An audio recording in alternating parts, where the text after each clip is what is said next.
It was at Greg Lake in northern Saskatchewan. I was with my friend, his name was Donnie. He's the one that taught me to believe in Jesus and God. And he always tell me since I was like going through a hard past, right? I had many fears, and he always reminded me that when Jesus is on the boat, the storm can do you no harm. And I lived by that. Donnie and his son were drowning. I felt a calmness. I didn't worry. I wasn't worried. I wasn't scared. I trusted God. Even though I didn't really believe in God, I trusted him in that moment. And because I needed to, I relied on him, and he came through. He came through. He drove that boat. He lifted him out of that water through me. And yeah, I really felt his love and his peace and his presence. I just felt it. Him saving Donnie, I knew that Jesus was real. I knew I couldn't have done that by myself. I've never even driven a boat before. I didn't have really an easy past.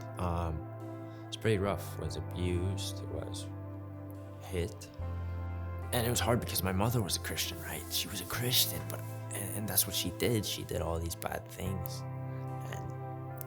She burnt the house down, and she just left me on the street and just ran away. Like, I didn't know I was loved or anything like that, and I didn't really know I even had a father until he fought for us in court.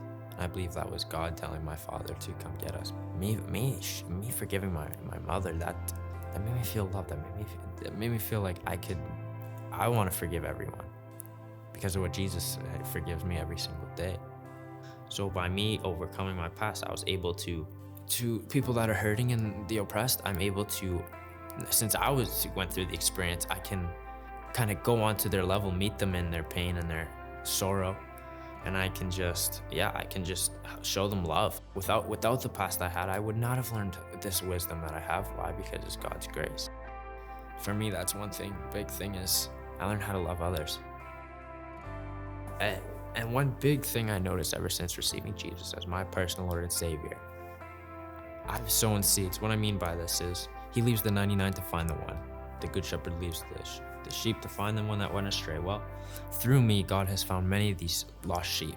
All of heaven celebrates when someone gives their life to Christ. That makes me so joyful to do that. I still believe like God uses the most broken people. Even when they hate him, he shows them their love. And that's one thing I learned from Christ big time is when people hate me, instead of hating them back, I show them love. Though I may not have a lot of money, though I may not have good grades, though no matter what problems come my way, now that I have Jesus, I never worry about anything. It could be anything, I'll never worry. I trust Jesus, and he's taught me to not fear.